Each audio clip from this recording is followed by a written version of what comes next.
kami rindu untuk menikmati firman-Mu Tuhan. Urapi setiap mulut bibir hamba-Mu. Mari Roh Kudus berdiri bersama dengan hamba-Mu, mengurapi hamba-Mu dari ujung kepala sampai ujung kaki. Tidak ada satu bagian dalam tubuh hamba yang izinkan untuk iblis berperkara dalam hidup hamba, sehingga hamba benar-benar berdiri menyuarakan apa yang menjadi isi hati Tuhan. Berkati setiap kami, umat-Mu Tuhan yang hadir pada pagi hari ini. Biarlah kami benar-benar diisi oleh firman-Mu. Hati kami telah siap untuk diisi oleh firman-Mu. Di dalam nama Yesus Kristus kami sambut firman-Mu pagi hari ini. Haleluya. Amin. Puji nama Tuhan. Shalom Bapak Ibu yang saya kasih dalam Tuhan kita Yesus Kristus, bahwa kita sudah masuk dalam minggu yang kedua dalam bulan November.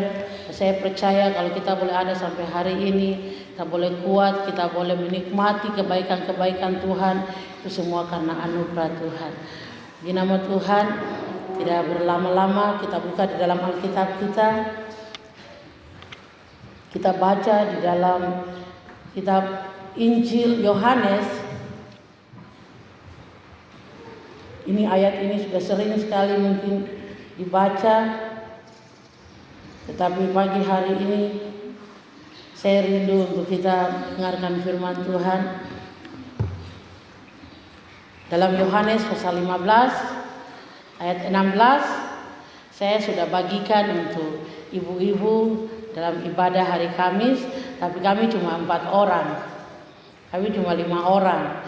Dan setelah saya siapkan bagian lain, tetapi Tuhan mau harus firman itu dibagikan untuk semua. Jadi pagi hari ini saya menyampaikannya lagi. Firman Tuhan di dalam Yohanes pasal 15 ayatnya yang ke-16. Saya akan baca buat kita bersama-sama. Firman Tuhan di dalam Yohanes pasal 15 ayat 16. Demikian bunyi firman Tuhan. Bukan kamu yang memilih aku, tetapi akulah yang memilih kamu, dan aku telah menetapkan kamu supaya kamu pergi dan menghasilkan buah, dan buahmu itu tetap, supaya apa yang kamu minta kepada Bapa dalam namaku diberikannya kepadamu. Haleluya, puji nama Tuhan. Demikian firman Tuhan pagi hari ini. Firman Tuhan berkata bahwa bukan kamu yang memilih aku. Bukan kita yang memilih untuk percaya kepada Tuhan. Bukan kita yang begitu lahir langsung kita bilang sama papa mama, saya mau di Pantai Kosta saja.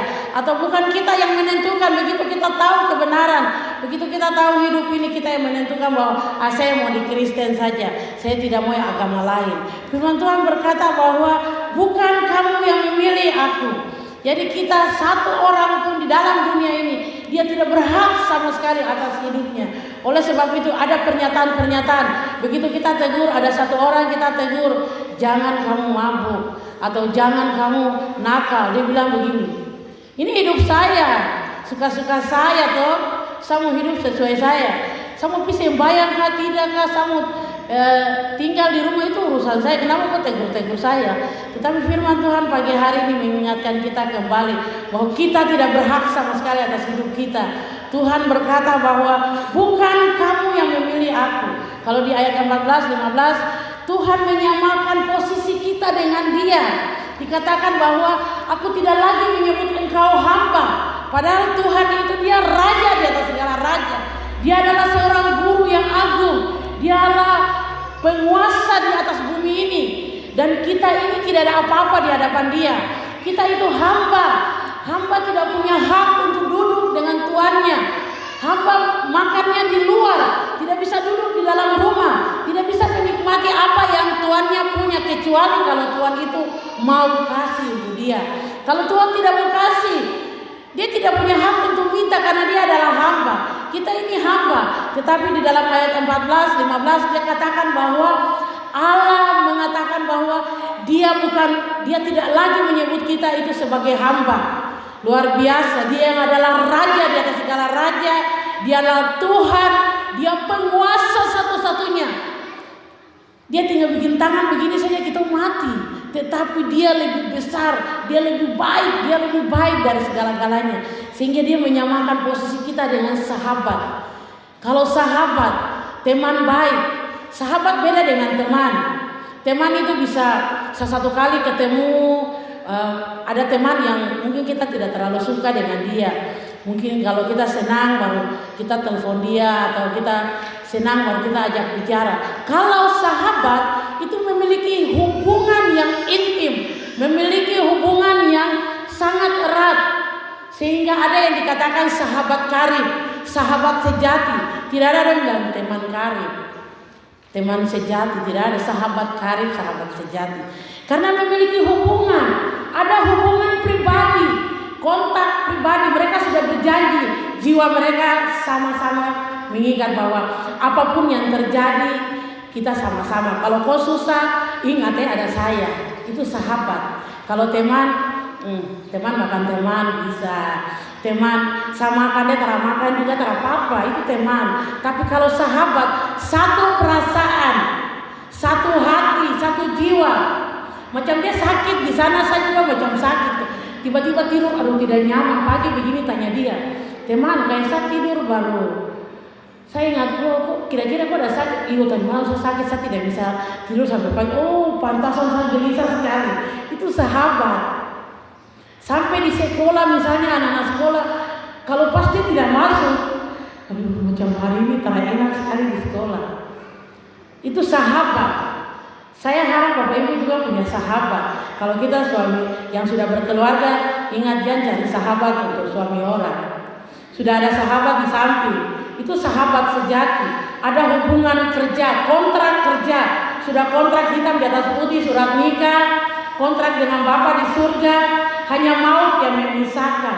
Jangan cari teman-teman yang lain lagi. Will dan pil. Bukan pil yang minum langsung malaria hilang. Bukan. Pil, pria idaman lain. Atau will, wanita idaman lain. Kita tidak punya sahabat lain selain suami kalau yang sudah berkeluarga.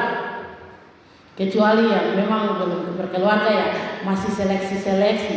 Jangan bilang dia itu dia mau pasangan hidup. Belum. Jangan paksa Tuhan sampai kau dapat tulang kaki baru rusuk patah di rumah. Minta di Tuhan, tanya Tuhan baik-baik supaya kalau Tuhan kasih memang kau tulang rusuk yang memang waktu itu hilang. Jadi dapat. Jangan dapat tulang palunggu begini pulang mata biru.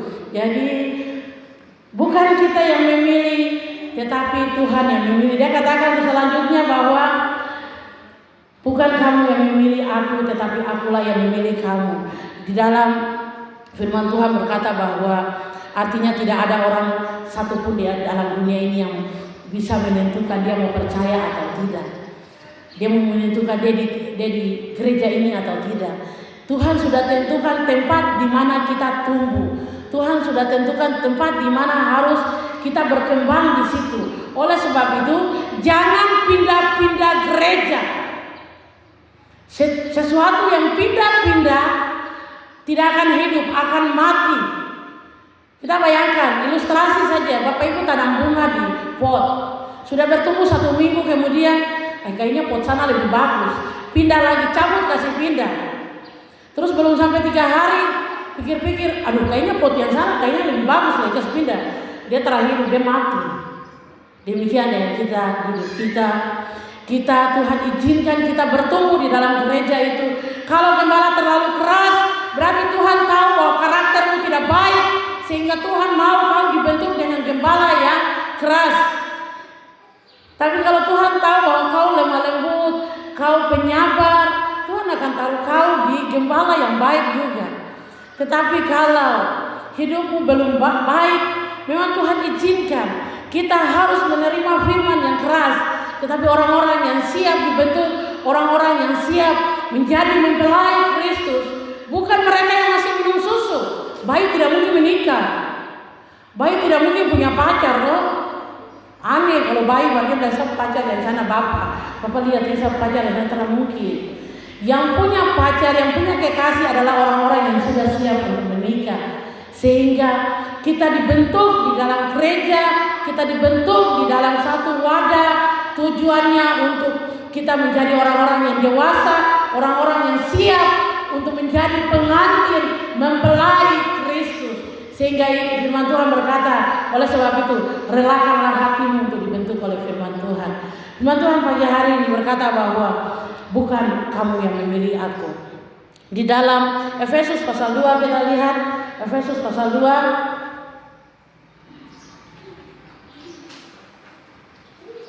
ayat 8, kita baca sampai ayatnya 10. Efesus pasal 2 ayat 8 sampai 10 dikatakan, sebab karena kasih karunia kamu diselamatkan oleh iman, itu bukan hasil usahamu, tetapi pemberian Allah.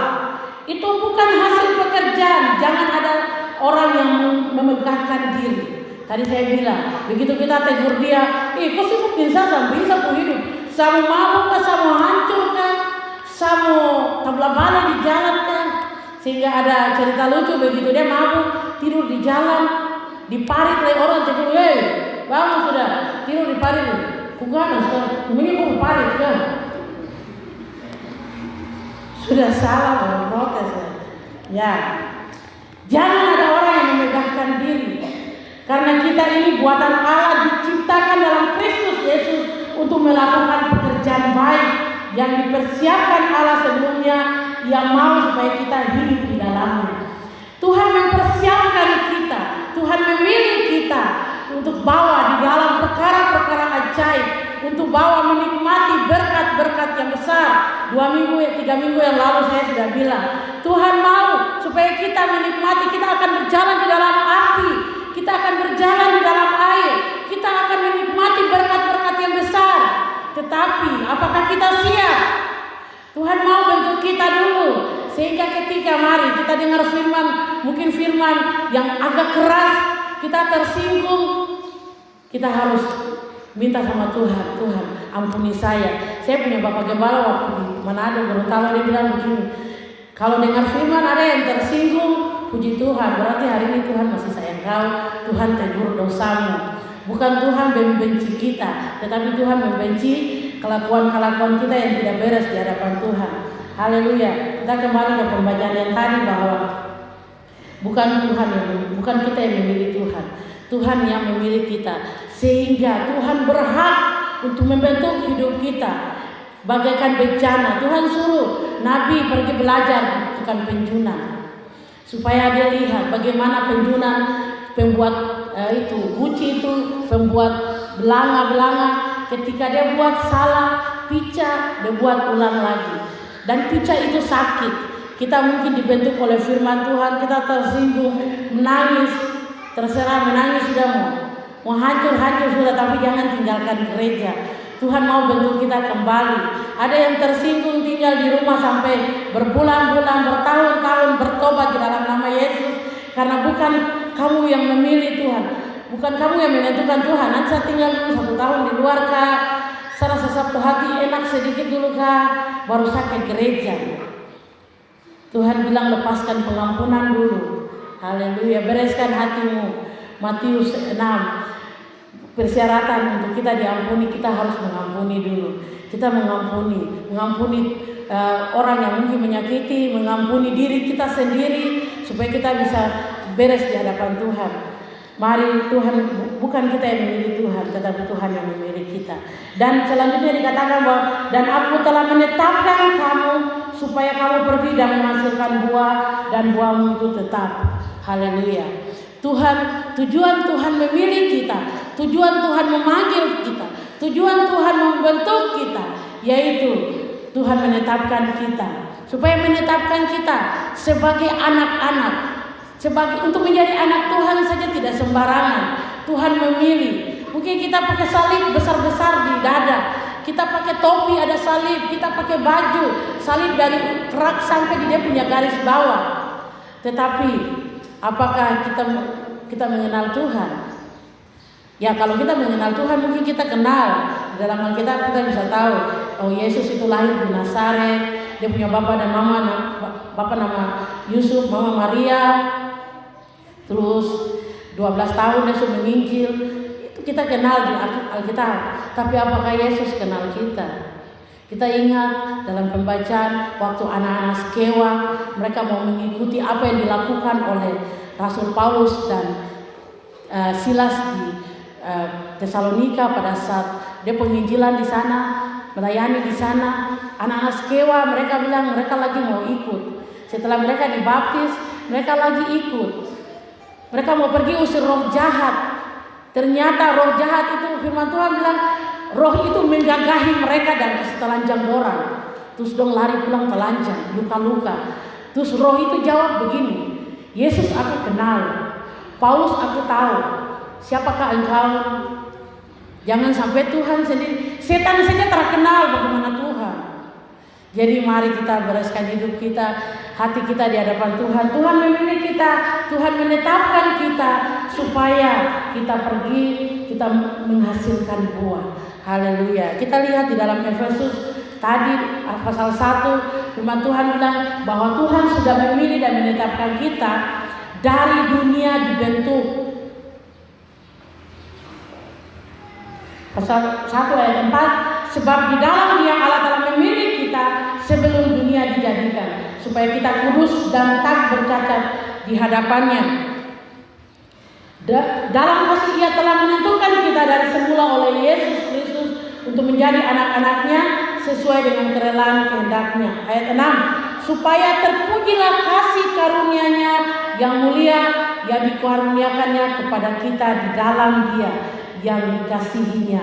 Sebab di dalam Dia dan oleh darahnya kita beroleh penebusan, yaitu pengampunan dosa menurut kekayaan kasih karunia-Nya yang dilimpahkannya kepada kita dalam segala hikmat dan pengertian.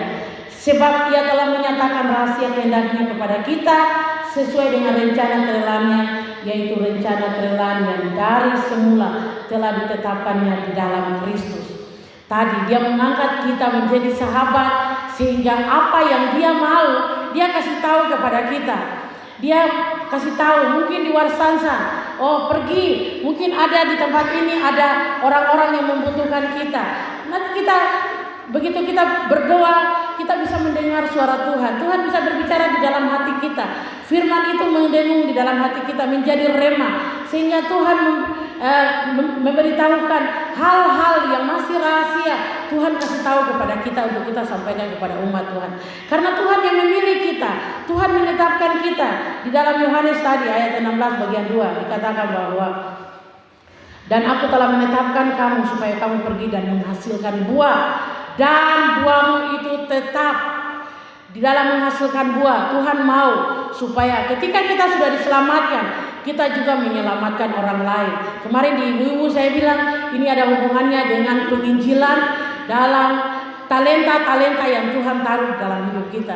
Firman Tuhan berkata dalam Matius bahwa ada yang dikasih talenta 1, ada yang dikasih talenta 2, ada yang dikasih talenta 3. Mari kita kembangkan dengan baik. Dikasih talenta 5, itu banyak sekali. Yang 5 dia kembangkan sampai jadi 10. Tuhan menetapkan kita dan Tuhan mengutus kita supaya kita menghasilkan buah.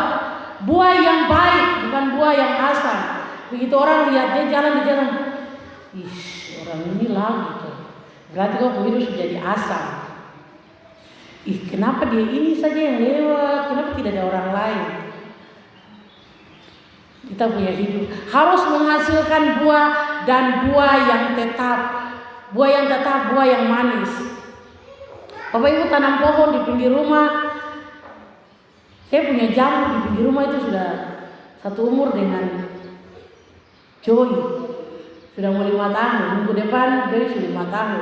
Jadi pas saya hamil 7 bulan, ibu guru kasih jadi tanam. Sampai hari ini kamu belum pernah makan dia buah. Dia bunga banyak sekali. 2 minggu, 3 minggu kemudian tuh lihat saya terhadap buah, saya sudah tebang saja. Bikin kotor pinggir rumah aja. Lebat, daun banyak sekali, tetap ada buah.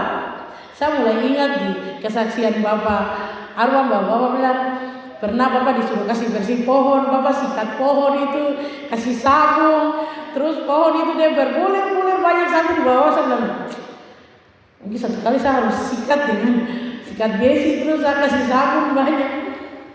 Saya sudah rencana nanti satu kali, mungkin ada waktu kalau saya pas ingat langsung saya sikat. Mungkin sikatnya dulu kasih, dia tak kupas sedikit sudah dia bisa berbuah. Haleluya. Demikian pun hidup kita harus menghasilkan buah. Tuhan menetapkan kita, Tuhan memilih kita. kita supaya hidup kita ini menghasilkan buah. Coba Bapak Ibu, ada yang sudah ingin makan jambu, ya seperti jambu atau kendondong, begitu lihat buah bagus sekali. Pas panas-panas lagi leher sudah kering-kering ini, pegang pisau sudah dulu enak saya, begitu pas kupas kulit pertama ulat banyak-banyak keluar. Angkat buah jauh-jauh baru buang. Dan tadi saya tahu begitu, saya tidak kupas, saya buang saja. Haleluya. Mari demikian Tuhan. Tuhan memilih kita, Tuhan menetapkan kita. Tuhan mau supaya hidup kita berbuah untuk Tuhan.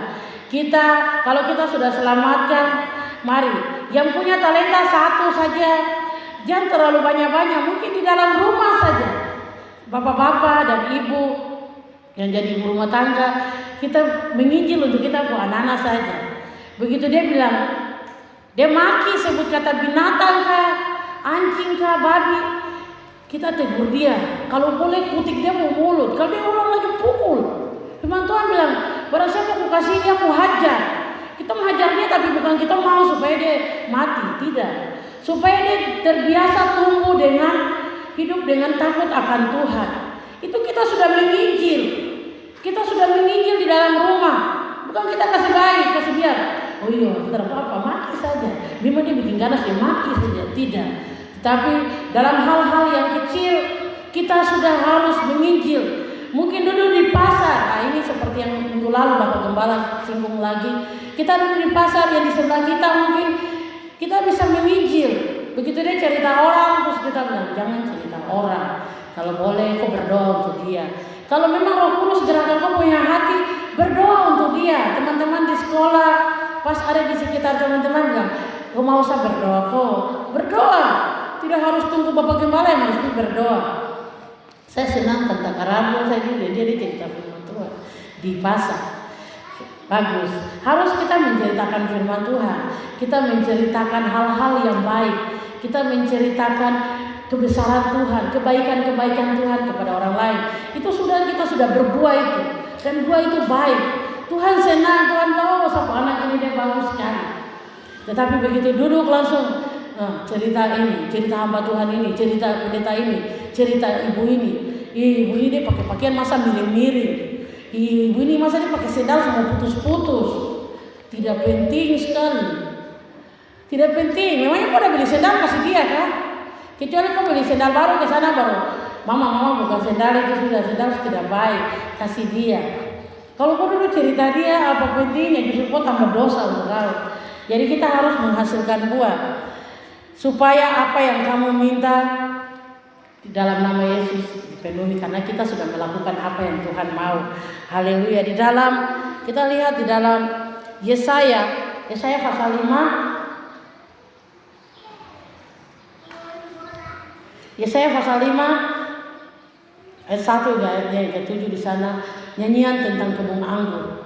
Aku hendak menyanyikan nyanyian tentang kekasihku, nyanyian kekasihku tentang kebun anggurnya. Kekasihku itu mempunyai kebun anggur di lereng bukit yang subur. Ia mencangkulnya dan membuang batu-batunya dan menanaminya dengan pokok anggur pilihan.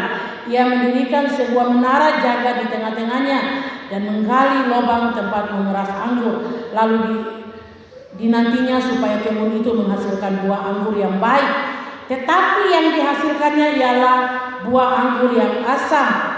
Maka sekarang ini penduduk Yerusalem dan orang Yehuda, adililah antara aku dan kebun anggurku itu. Apatah lagi yang harus diperbuat untuk kebun anggurku itu yang belum kuperbuat kepadanya? Aku menanti supaya dihasilkannya buah anggur yang baik. Mengapa yang dihasilkannya hanya buah anggur yang asam? Maka sekarang aku mau memberitahukan kepadamu apa yang hendak kulakukan kepada kebun anggurku itu. Aku akan menebang pagar durinya, haleluya, sehingga kebun itu dimakan habis dan melanda temboknya sehingga kebun itu diinjak-injak.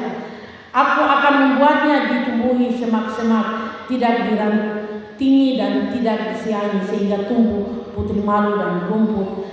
Aku akan memerintahkan awan-awan supaya jangan diturunkannya hujan ke atasnya. Haleluya. Ketika bangsa Israel tidak hidup sesuai dengan perintah Tuhan, kebun anggur adalah Israel. Pemilik kebun adalah Tuhan sendiri. Tuhan taruh hamba-hamba Tuhan untuk membersihkan. Tuhan membersihkan orang-orang Israel. Tuhan suruh supaya orang Israel harus melakukan hal-hal yang baik, berjalan sesuai kehendak Tuhan, berjalan sesuai dengan maunya Tuhan. Tetapi bangsa Israel lebih memilih untuk percaya kepada Allah-Allah yang ada di samping mereka.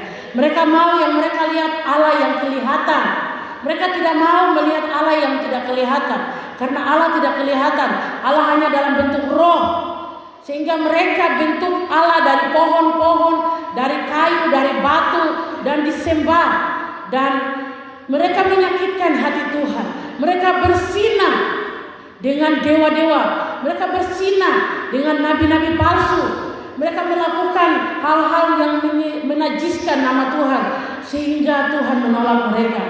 Ayat 6 dikatakan, aku akan membuatnya ditumbuhi semak duri, tidak lagi dirantingi dan tidak disaingi, tidak disiangi, sehingga putri malu dan rumput akan memerintahkan awan-awan supaya jangan diturunkan hujan ke atasnya, sebab kebun anggur Tuhan semesta alam ialah kaum Israel. Haleluya. Tadi dikatakan di dalam ayat 5 bagian terakhir, temboknya Tuhan akan mencabut tembok. Tembok artinya hamba-hamba Tuhan yang berdoa minta perlindungan buat kita. Atau bisa juga tembok perlindungan kita yang semu, perlindungan kita yang tidak benar di hadapan Tuhan. Tuhan akan cabut sehingga hidup kita akan sial di hadapan Tuhan. Kita kerja tapi kita tidak menerima hasil dengan baik. Kita menanam tetapi kebun-kebun kita dimakan belalang, dimakan hama sampai habis. Kita tidak bisa jual dan tidak bisa menghasilkan uang karena hidup kita mungkin salah di hadapan Tuhan. Tidak berbuah dengan baik. Kita tidak menghasilkan yang baik di hadapan Tuhan. Firman Tuhan katakan bahwa kita harus berbuah. Tuhan menetapkan kita. Tuhan memilih kita dan menetapkan kita supaya kita menghasilkan buah, dan buah itu tetap. Kita menjadi berkat bagi orang lain. Kita membagikan kebenaran firman Tuhan bagi orang lain. Jangan kita simpan kebenaran itu untuk kita sendiri. Sehingga mungkin kita tegur orang mungkin marah. Itu resiko. Resiko kita menginjil, resiko kita melakukan kebenaran. Kita tegur dia, kok ini sibuk dan saya terus. Itu resiko kita menginjil. Nanti kita paling dimarah. Nabi-nabi dulu ketika mereka menginjil, Tuhan suruh mereka pergi tegur. Mereka dibunuh, mereka disiksa. Dan kita semua firman Tuhan katakan bahwa kita tidak akan melebihi guru kita. Kalau guru kita mati, dibunuh, disiksa, disindir, dihina, kita juga akan mengalami seperti hal itu. Asalkan kita tetap tinggal dalam tangan Tuhan. Tuhan katakan bahwa dia berjanji, dia menyertai kita sampai kesudahan akhir zaman. Di dalam Matius pasal 28 ayat 18-19 bilang, pergi jadikanlah bangsa muridku. Kita jadikan anak-anak kita menjadi pembawa kebenaran. Kita menjadi keluarga kita menjadi pembawa kebenaran. Kita menasihati mereka. Di dalam Ulangan pasal 6 dia katakan, ajar mereka siang dan malam. Kita mengajari mereka. Mungkin sampai anak-anak bilang, mama ini cerewet sekali tiap hari bicara firman. Tapi itu tugas orang. Firman Tuhan bilang kita harus mengajarkan siang dan malam. Sampai mungkin dia bosan sampai dia muntah-muntah. Muntah-muntah artinya dia malas dengan mama baru bilang firman Tuhan, mama aku stop di firman itu dia muntah. Tiap hari dia bicara firman, tapi memang Tuhan mau kita harus, selagi dia masih hidup, selagi dia masih bisa kita lihat, barang siapa aku kasih aku tegur dia. Kalau Tuhan kasih biar dia, malah itu kita antara sayang dia. Dia mabuk juga, Tuhan antara tegur dia. Dia sudah besar jadi biar dia mau pilihan. Terus nanti besok mama di surga, baru dia di neraka. Mau menangis dia terlambat. Jadi selagi dia masih ada, tegur dia. Teguran Tuhan itu baik. Supaya dia bisa menghasilkan buah yang baik. Sebelum Tuhan yang potong, lebih baik kita yang tegur. Supaya dengan kasih kita memeluk dia. Mengapa kita harus menghasilkan buah? Ada 3 poin yang saya catat di sini berdasarkan firman Tuhan pagi hari ini, bahwa mengapa kita harus menghasilkan buah, atau mengapa hidup kita harus menjadi berkat, mengapa kita harus menginjil, mengapa kita harus melakukan kebaikan-kebaikan di dalam Tuhan. Yang pertama bahwa dengan hidup kita berbuah atau dengan menghasilkan buah yang baik, kita menghargai kematian Tuhan Yesus di kayu salib. Kita menghargai pengorbanan Yesus. Yesus yang sangat mulia, di dalam kemuliaan yang luar biasa, di dalam dia diliputi oleh kekuasaan yang luar biasa. Dia tidak memperhatikan itu. Karena kasihnya yang begitu besar kepada kita, dia rela turun ke bumi, menjadi sama dengan manusia. Dia hidup lapar, haus, dia jalan kaki dari negeri satu ke negeri satu.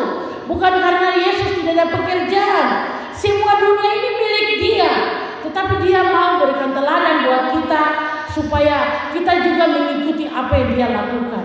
Bahwa untuk masuk di dalam kerajaan surga itu bukan hal yang gampang. Hal yang gampang-gampang susah. Orang Israel sudah sampai di sungai Yordan, tinggal menyeberang saja ke sebelah Kanaan.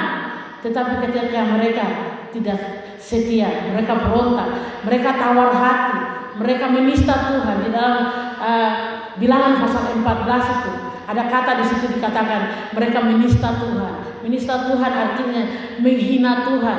Cuma tidak percaya saja, takut saja. Mereka katakan, bagaimana kami mau pergi masuk di Kanaan? Ada orang enak di sana, ada orang-orang suku raksasa di sana, ada orang Amori di sana. Sehingga mereka takut, mereka berontak terhadap Musa dan Harun. Mereka bilang, lebih baik kami kembali ke Mesir. Kami mati di sana, kami jadi budak saja, kami mati di sana. Tapi kami masih bisa makan. Mereka tidak mau diatur oleh Tuhan. Dan mereka berontak. Hanya 2 orang saja. Ya, hanya 2 orang, Yosua dan Kaleb. Mereka yang menghargai nama Tuhan.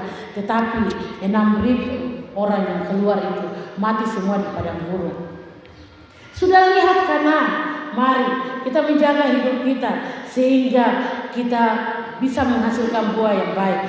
Dengan kita menghargai, dengan kita berbuah, dengan kita menginjil, dengan hidup kita menjadi baik, kita hidup sesuai dengan firman Tuhan, kita bertumbuh sesuai dengan perkembangan firman Tuhan, kita menghargai kematian Yesus di kayu salib, kita menghargai anugerah keselamatan yang diberikan kepada kita. Ingat, orang kaya yang ada di dalam neraka, dia itu anak Tuhan. Dia memanggil Abraham sebagai bapa. Dia itu anak Tuhan. Dia pakai pakaian ungu, berbicara tentang dia adalah hamba Tuhan. Tetapi dia ada di neraka karena dia tidak menghargai berkat-berkat Allah. Dia hidup foya-foya, uangnya untuk membeli sesuatu yang bukan untuk makanan. Artinya sesuatu yang bukan mengenyangkan perut. Uangnya dia gunakan untuk sia-sia. Kalau membeli barang-barang untuk kebutuhan rumah tangga tidak apa-apa. Tetapi hal-hal yang mungkin tidak menguntungkan diri kita, seperti kita membelanjakan minum selesai habis, kincing berak akan habis selesai. Minuman mabuk maksudnya, bukan minuman teh, gula, tidak. Kita menghargai tubuh bait Allah. Tidak tahukah kamu bahwa tubuhmu adalah bait Allah? Kita menghargai bait Allah sehingga kita menjaga bait Allah. Kita tidak membakar bait Allah kita. Kita tidak membakar tubuh kita dengan api-api asing. Ingat anak dari Imam Harun, 2 orang yang mempersembahkan api, mereka mati di hadapan Tuhan. Dikatakan bahwa bara itu, api itu adalah api asing. Mungkin hidup mereka tidak benar di hadapan Tuhan. Sehingga dengan kita berbuah, kita menghargai pengorbanan Yesus di kayu salib. Ilustrasi atau contoh misalnya, Bapak Ibu sudah dalam hati Bapak Ibu bilang, oh saya ingin kasih hadiah. Misalnya Mama Gembala mau kasih hadiah sama ada satu ibu. Misalnya Mama Gembala bilang, saya rindu sekali mau kasih hadiah, tapi saya tidak ada uang. Mama Gembala kumpul uang sampai 1 tahun, misalnya 1 juta. Terus Mama Gembala beli barang yang mau kasih, misalnya radio kah, televisi kah, atau mungkin HP kah. Terus Mama Gembala kasih ibu yang mau kasih. Terus besok pagi lewat 2 hari, terus Mama Gembala kasih begini, HP yang Mama Gembala kasih atau baju yang Mama Gembala kasih itu ada tinggal di pinggir rumah rusak. Atau mungkin Mama Gembala kasih loyang yang bagus. Dong suruh taruh makanan, terus taruh di rumah walau sepija, taruh makanan anjing atau makanan babi. HP suancur-ancur atau baju sudah di kain lap, baru lewat berapa hari saja, mungkin 2 hari atau 3 hari. Mau gembala keperasaan bagaimana? Setahun kemarin itu saya telah keperluan. Setahun begitu uang itu lebih baik saya pakai makan pisang goreng saja kasih habis. Atau bisa langsung menuju dia, kok ini memang kurang ajar, kok tidak tahu diri sih, kok tidak tahu kalau uang saya pakai begitu, saya kumpul 1 tahun. Atau jangan jauh, anak-anak kita dalam rumah saja. Ya toh, kita sudah kasih dia begini, besok pagi begini barang itu dia taruh di dapur kah, di pinggir di teras kah. Kok ini kurang ajar, saya tidak tahu kalau uang itu mama kerja setengah mati. Untuk mama beli barang itu saja, mama kerja sampai mau kaki sakit semua, mau tangan-tangan. Terus kenapa tidak joget orang itu? Pas kita dia pakai kepala. Tuhan pun demikian. Tuhan sudah kasih baik kita orang, Tuhan selamatkan hari kita keluar dari dosa. Dalam Roma pasal 5 itu kita ini seharusnya kita binasa karena kita dalam kutuk dosa. Tetapi Tuhan sudah selamatkan kita. Tuhan menarik kita dari jurang maut. Tuhan selamatkan kita. Tuhan kasih kita tubuh yang baru, hati yang baru, hidup yang baru. Selesai baptis besok pagi tarik rokok lagi. Saya tahu begini kemarin saya tenggelam dalam air. Haleluya. Itu kalau manusia. Selesai baptis, ini kembali jamaah lagi. Selesai dengar firman, itu kan firman, atau dengar saja, lakukan tidak. Itu tadi manusia saja begitu, apalagi Tuhan. Tetapi Tuhan kita itu Tuhan yang sungguh-sungguh sangat baik. Dia tidak menghukum langsung kita. Justru dia masih utus lagi hamba Tuhan untuk kalau boleh minggu depan kasih firman Tuhan, tegur dia lagi. Tuhan masih tegur lagi, Tuhan tegur lagi kepada kita. Tetapi kalau masih keras lagi, ya itu nanti urusan dengan Tuhan. Haleluya. Kita lihat dalam Yeremia pasal 3 ayat 21. Dengar, di atas bukit-bukit gundul kedengaran tangis mohon dari anak-anak Israel, sebab mereka telah memilih jalan yang sesat dan telah melupakan Tuhan Allah mereka. Kembalilah hai anak-anak yang murtad, aku akan menyembuhkan engkau dari murtadmu. Inilah kami datang kepadamu sebab engkaulah Tuhan Allah kami. Ayat 23. Sesungguhnya bukit-bukit pengorbanan adalah tipu daya, yakni keramaian di atas bukit-bukit itu. Sesungguhnya hanya pada Tuhan Allah kita adalah keselamatan Israel. Haleluya. Orang Israel mereka menyembah di atas bukit-bukit. Mereka mencari Tuhan-Tuhan yang lain. Dan Tuhan katakan bahwa mereka menangis ketika mereka mencari Tuhan di gunung, di bawah pohon. Mereka tidak mendapat pertolongan. Mereka mau kembali, Tuhan sudah menutup muka. Tuhan membalik muka kepada mereka. Mereka menangis. Dan firman Tuhan katakan, dengar bahwa bukit-bukit itu tipu. Dunia ini, kesenangan dunia, anak-anak muda, HP bikin dong tidak dengar orang tua lagi. HP bikin sampai dong lebih baik kasih naik status TikTok daripada dong cuci piring, daripada dong masak, daripada dong kerja yang lain, di kebun apalagi. Mau pegang rumput saja.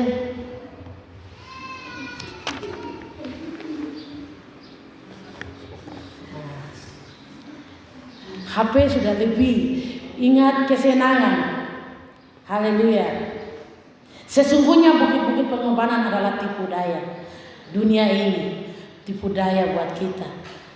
Kesenangan ini. Tuh mati tuh ada bawa HP dalam P3.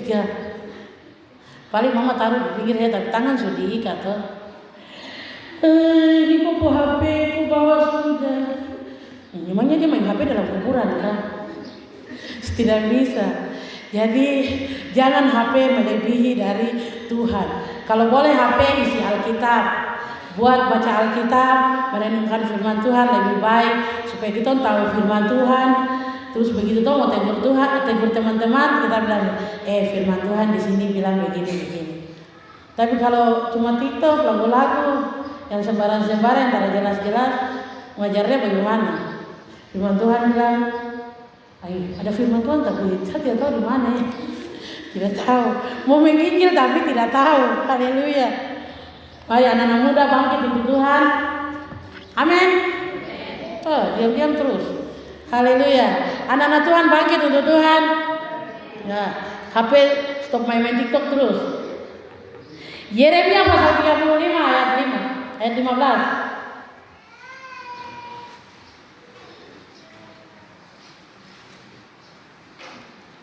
Aku telah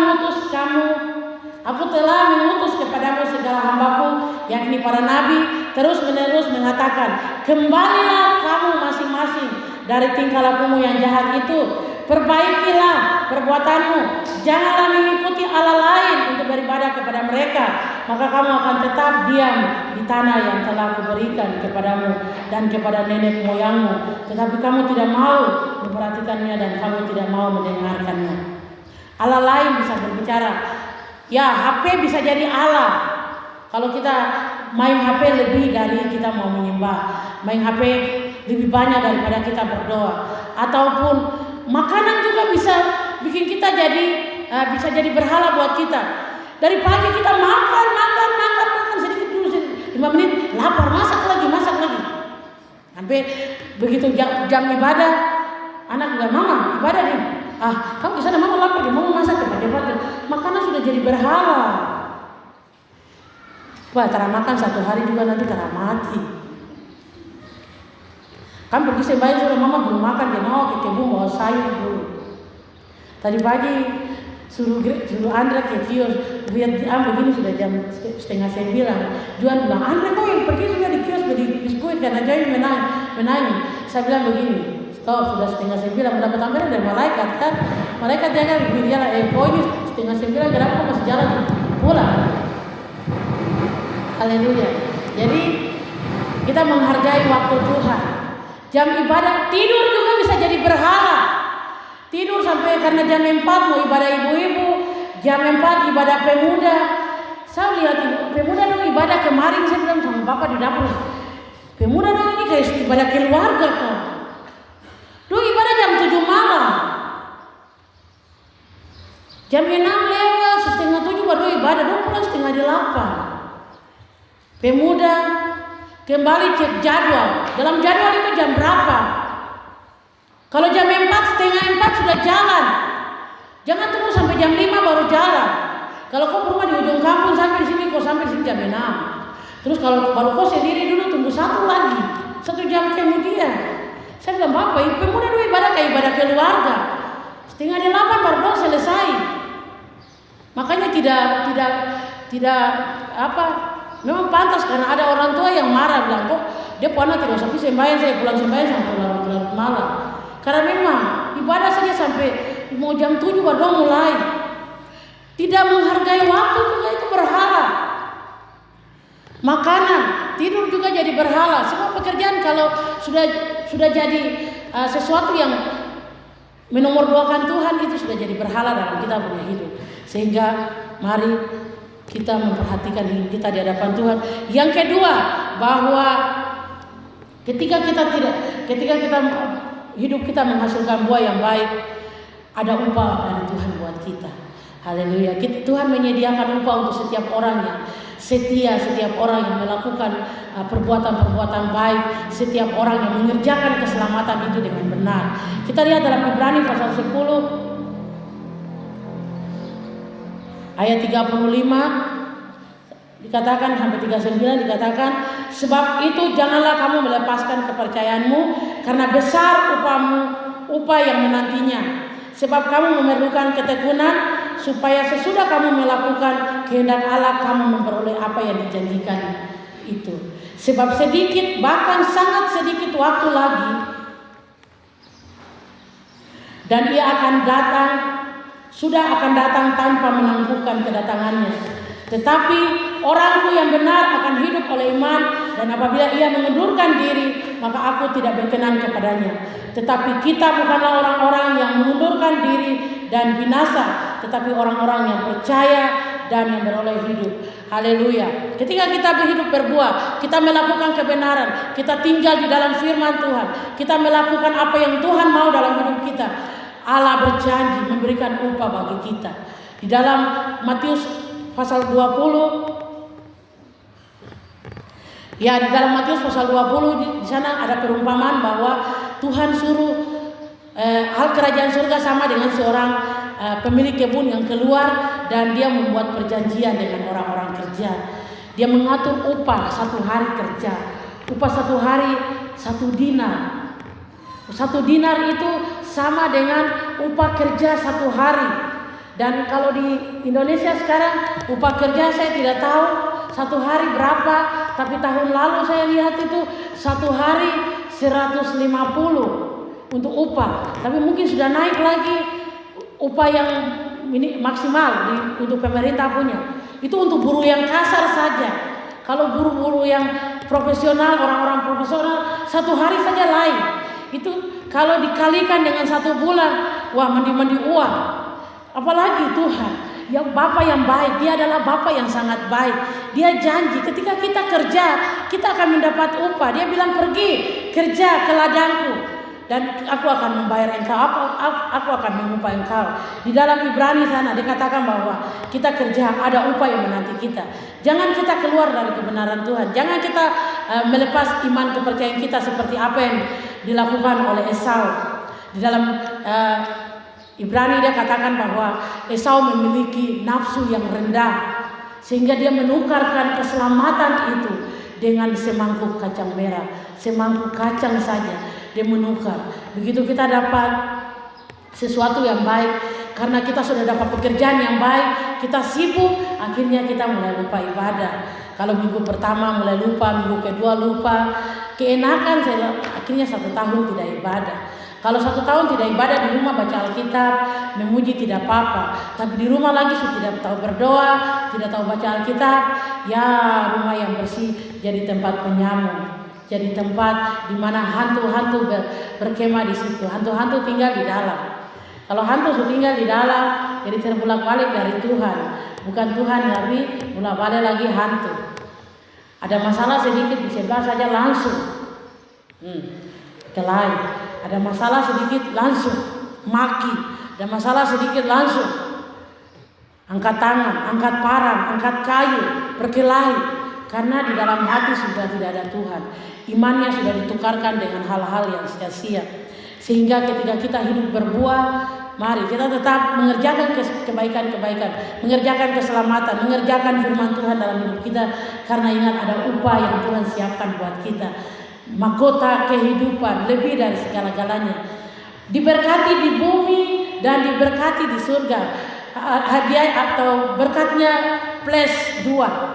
Berkat di bumi kita dapat kenyamanan, kita tidur dengan nyaman. Firman Tuhan berkata, malaikat Tuhan berkemah di sekeliling orang-orang yang hidup takut akan Tuhan.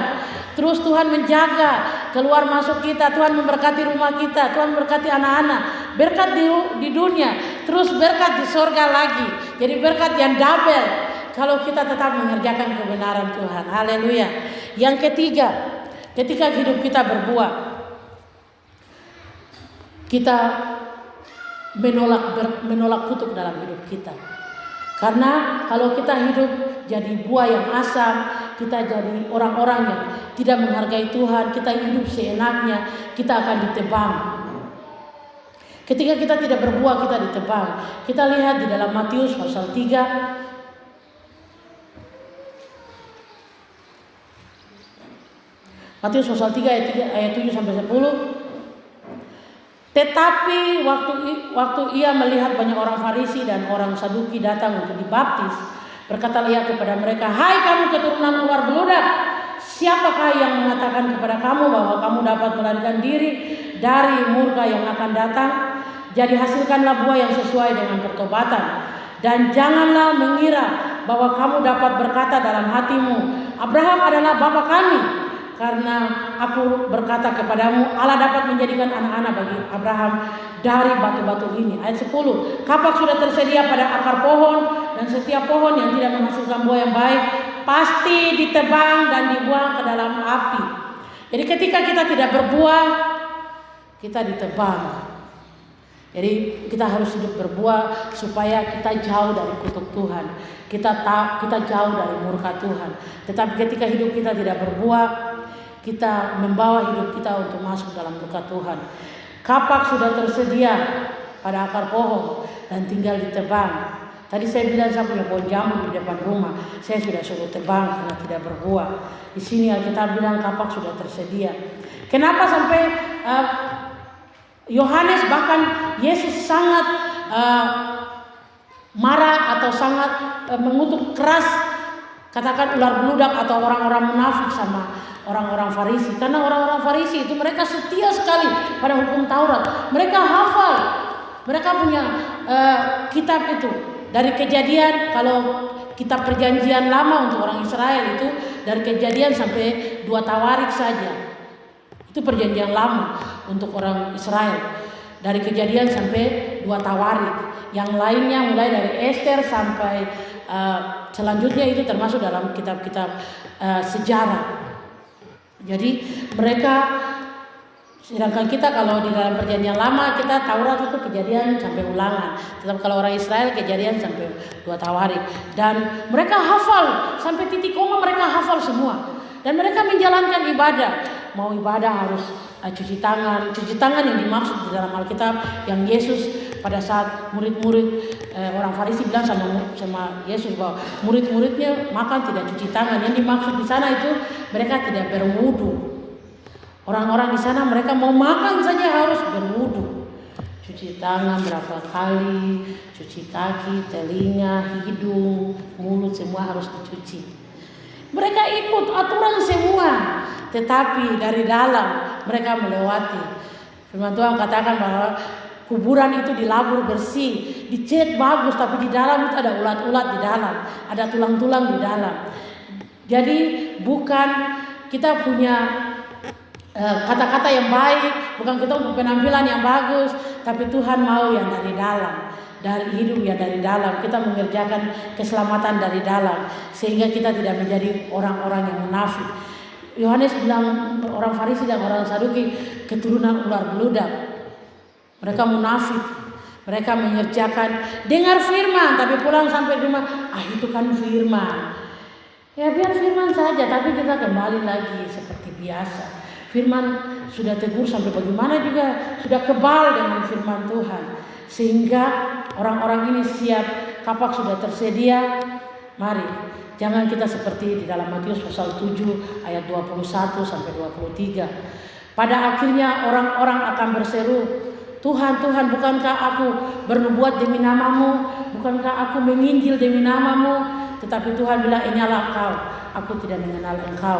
Ayat 21 dia bilang, bukan orang yang berseru, Tuhan, Tuhan, Tuhan yang akan masuk dalam kerajaan surga, tetapi dia yang melakukan kebenaran. Kita melakukan kebenaran di dalam hidup kita.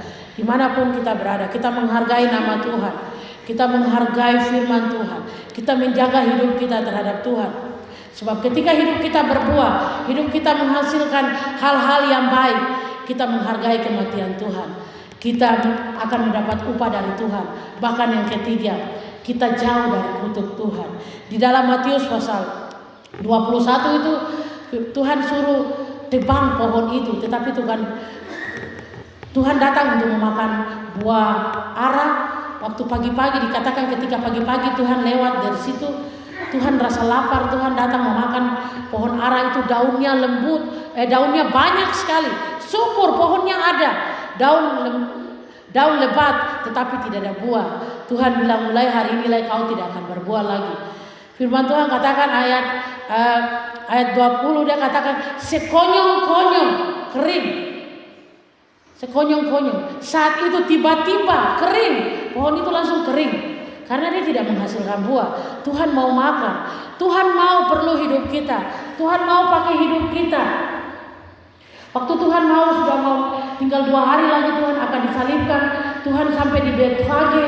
Tuhan suruh 2 murid mendahului untuk ke Betfage. Pergi untuk ambil keledai yang tertambat di pohon, di semak-semak. Tuhan bilang, ambil keledai itu. Dan kalau yang punya bilang, tanya untuk apa, bilang Tuhan memerlukan. Keledai menggambarkan binatang yang dungu, binatang yang bodoh. Tetapi kita manusia, menggambarkan sebagai kita manusia. Kita yang bodoh, kita yang mungkin berdosa. Tetapi itu ayat selanjutnya dia bilang, kalau yang punya tanya bilang, Tuhan memerlukannya. Tuhan perlu kita saat ini. Tuhan mau kita menginjil, Tuhan mau kita menjadi berkat bagi orang lain. Tuhan mau hidup kita menjadi buah yang baik. Sehingga orang lihatnya, aduh, sapu hati damai sekali. Lihat ibu ada di sini. Ibu terima kasih puji Tuhan, ibu punya nasihat tadi itu sangat baik. Tetapi jangan sampai dia begitu lihat, ih kau lagi, kenapa kau tidak mati dari kemarin saja, kenapa kau ada di sini? Tetapi kita hidup kita menjadi berkat di dalam rumah tangga, di dalam kompleks, di dalam tetangga, di dalam keluarga, di dalam berjemaat, di dalam berbangsa. Hidup kita menjadi berkat. Kita menginjil, kita memberitakan kebaikan, kita lewat hidup kita. Matius pasal 7 ayat 19, 18 sebelumnya. Jadi hasilkan buah sesuai dengan pertobatan. Bukan ya, dari mulut saja, bukan yang keluar dari mulut perkataan, tetapi dari perbuatan. Terutama kita hamba-hamba Tuhan, kita bukan berdiri menyampaikan firman Tuhan, tetapi hidup kita harus menjadi teladan bagi jemaat. Hidup kita harus menjadi teladan bagi umat Tuhan. Bukan di dalam jemaat kita melayani, tetapi di mana saja kita berada, sehingga kita tidak mencemarkan firman Tuhan, kita tidak mencemarkan nama Tuhan, kita tidak membuat orang lain berdosa. Hidup kita tidak menjadi batu sandungan.